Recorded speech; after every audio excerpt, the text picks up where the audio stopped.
நம்முடைய பத்திரிகை நண்பர்களுக்கு எங்களுடைய வணக்கத்தை தெரிவித்துக் கொள்கின்றோம். என்னோடு இருக்கக்கூடிய நம்முடைய பாரதிய ஜனதா கட்சியினுடைய எல்லா வழக்கறிஞர் நண்பர்களுக்கு முதல்ல என்னுடைய நன்றிகளை தெரிவித்துக் கொள்கின்றேன். அண்ணன் பால் கனகராஜ் அவர்கள் தலைமையில் மிகச் சிறப்பாக சைதாப்பேட்டை நீதிமன்றத்தில் கடந்த 2-3 குறுக்கு விசாரணை தினங்கள்ல மிகச் சிறப்பாக நம்முடைய வாதங்களை எல்லாம் எடுத்து வைத்திருக்கின்றார். குறிப்பாக சட்டத்தின்படி என்ன நமக்கு அதிகாரம் இருக்கிறது, நம்ம மேல புகார் கொடுத்திருப்பதற்கு என்ன அதிகாரம் இருக்கிறதெல்லாம் நம்முடைய பால் கனகராஜ் அவர்கள், நம்முடைய வழக்கறிஞர் அவர்கள் பேசியிருக்கின்றார். அதனால் இந்த நீதிமன்றத்தில் இன்று ஒரு மெமோ ஃபைல் பண்ணியிருக்கிறோம். அடுத்து குறுக்கு விசாரணையை இந்த வழக்கில் திரு TR பாலு அவர்கள் என் மீது குற்றவாளியாக போட்டிருக்கிறாங்க. அதனால் நானே நேரடியாக இந்த வழக்கை நடத்துகின்றேன் என்று நீதிபதி அவங்ககிட்ட சொன்னோம். அண்ணன் பால் கனகராஜ் அவர்கள் எனக்கு உதவி புரிவாங்க என்கின்ற வாதத்தையும் வைத்தோம். அதை மாண்புமிகு நீதிபதி அவர்கள் ஏற்றுக்கொண்டிருக்கின்றார்கள். அடுத்த குறுக்கு விசாரணை நவம்பர் 11ஆம் தேதி ஒத்திவைக்கப்பட்டிருக்கிறது. நவம்பர் 11ஆம் தேதி இந்த வழக்கில் நானே ஆஜராகி என்னுடைய தரப்பு வாதங்களை DMK ஃபைல்ஸிலிருந்து ஆரம்பித்து திரு TR பாலு அவர்களை பற்றி, அந்த வழக்கு அவர் சம்பந்தப்பட்டது, அதையெல்லாம் கூட அந்த வாதத்தை நாங்கள் முன்வைக்க இருக்கின்றோம். நிச்சயமாக நீதி வெல்லும் என்கின்ற முழு நம்பிக்கை இருக்கு. இத்தனை காலமாக ஒத்துழைத்த நம்முடைய வழக்கறிஞர் நண்பர்களுக்கு மறுபடியும் கூட ஒத்துழைப்பார்கள் என்கின்ற முழு நம்பிக்கையோடு பத்திரிகை நண்பர்களுக்கு எங்களுடைய வணக்கம் கலந்த நன்றியும் தெரிவித்துக் கொள்கின்றோம். ஏன்னா எல்லா நாளும் கோர்ட்டுக்கு வர்றீங்க, பேசுறீங்க. நான் தொடர்ந்து அதை சொல்லிக் கொண்டிருக்கின்றேன்.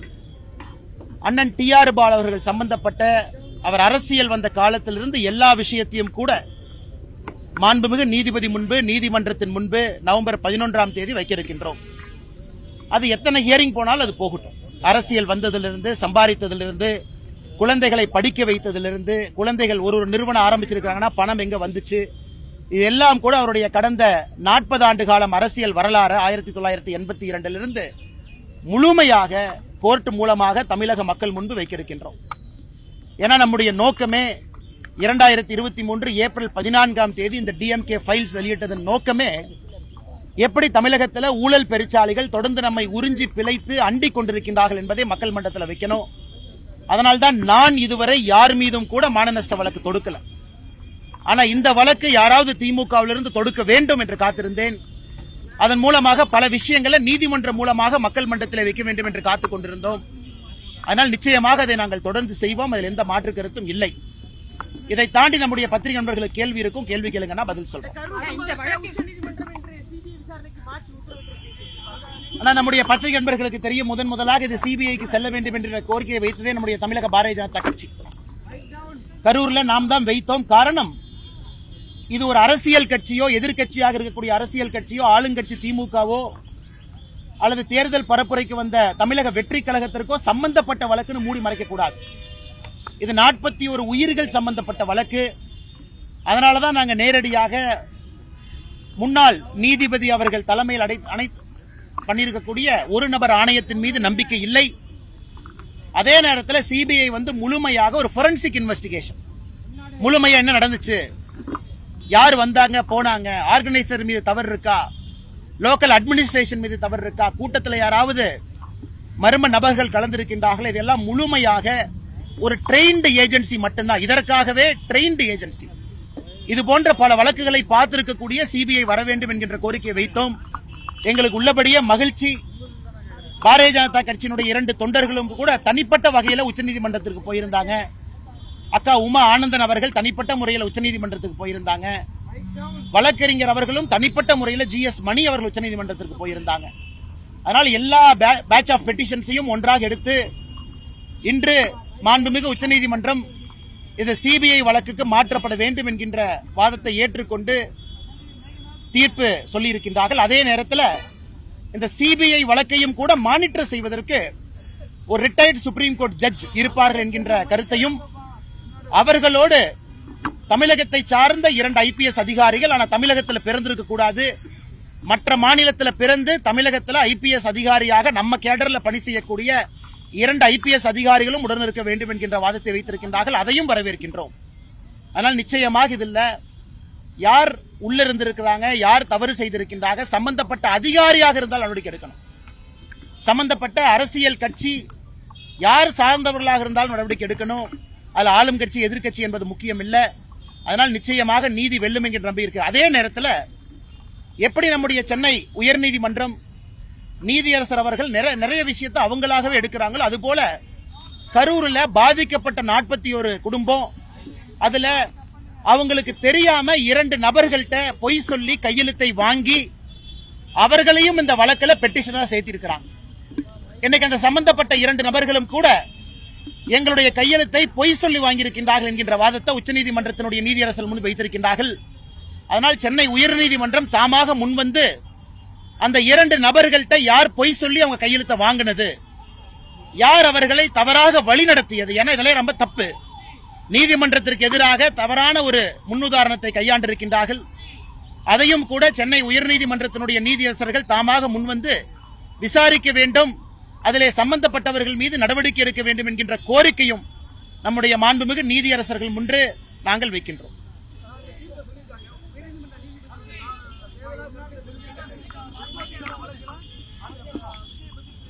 ஆனா இதுல நம்முடைய நீதியரசர்களை பற்றி சாமானிய மனிதர்களாக எப்பொழுதும் நாங்கள் குறை சொல்ல போவதில்லை, நிறைகளும் சொல்ல போவதில்லை. அவர்களுடைய கடமையை செய்யறாங்க. ஏற்கனவே சொன்னது போல பயன்படுத்தியிருக்கக்கூடிய வார்த்தைகள் பற்றி நாங்கள் ஏற்கனவே சொல்லி இருந்தோம். அதனால் இன்னைக்கு உச்சநீதிமன்றம் சொல்லியிருக்கிறாங்க, ஹைகோர்ட் ரெஜிஸ்ட்ரார்ட்ட கேட்டிருக்கிறாங்க கேள்வி. அதனால் ஹைகோர்ட்டினுடைய ரெஜிஸ்ட்ரார் பதில் சொல்லுவாங்க, இது எங்களுக்கு சம்பந்தம் இல்லை, நாம் சாமானிய மனிதர்கள். இது உச்சநீதிமன்றம் உயர்நீதிமன்றத்தினுடைய ரெஜிஸ்ட்ரார்ட்ட கேள்வி கேட்கிறாங்க, எப்படி எடுத்தீங்க, அது சம்பந்தப்பட்ட பதிலை ரெஜிஸ்ட்ரார் கொடுக்கணும், அதன் பின்பு உச்சநீதிமன்றம் பதில் சொல்லணும், தீர்ப்பு சொல்லணும். அதனால் நாங்கள் இதை பற்றி பேசுவது சரியாக இருக்காது.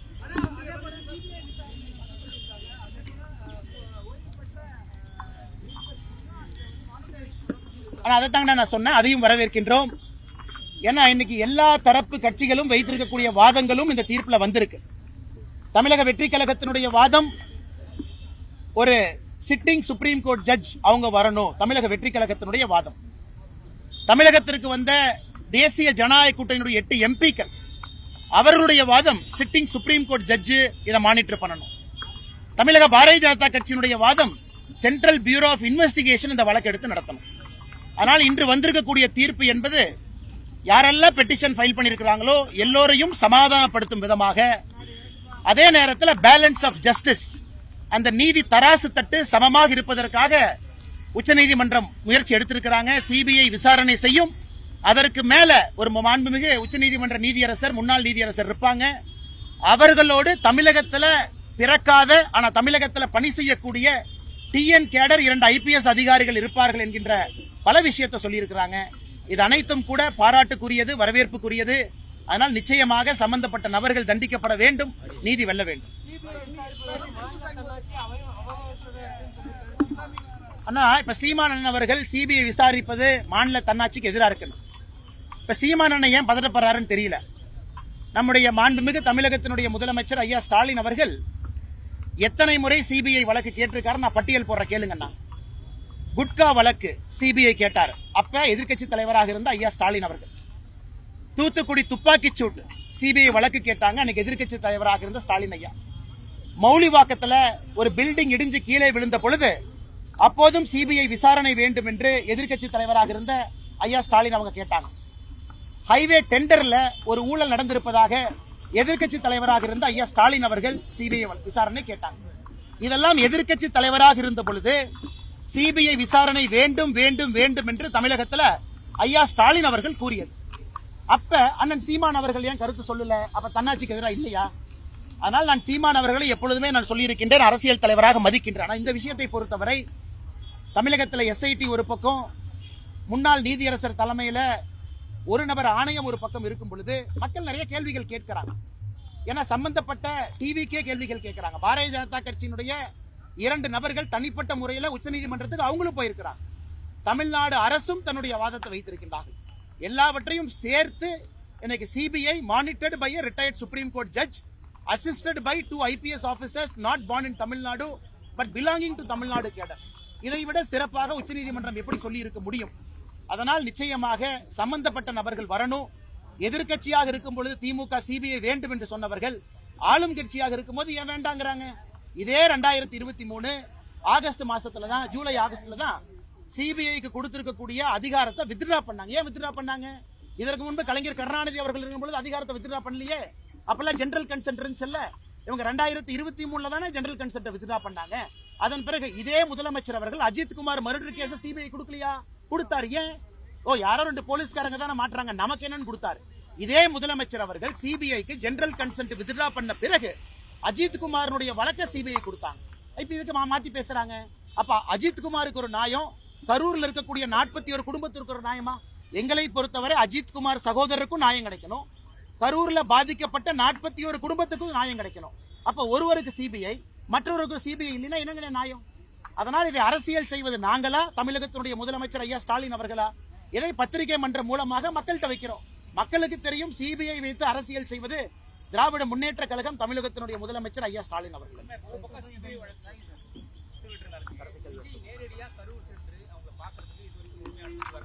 அப்படி அனுமதி கேட்டு நாங்க கூடிய மண்டபமோ ஹோட்டலையோ புக் பண்ணா காலையில பெர்மிஷன் கொடுக்குறாங்க, மாலையில கால் பண்ணி இல்ல கேன்சல் சொல்றாங்க. தாவேகா தரப்புல வந்து தொடர் குற்றச்சாட்டு முன்வைக்கிறாங்க. அண்ணா நீங்க ஒரு விஷயம் அண்ணா ஒரு விஷயத்தை புரிஞ்சுக்கங்க.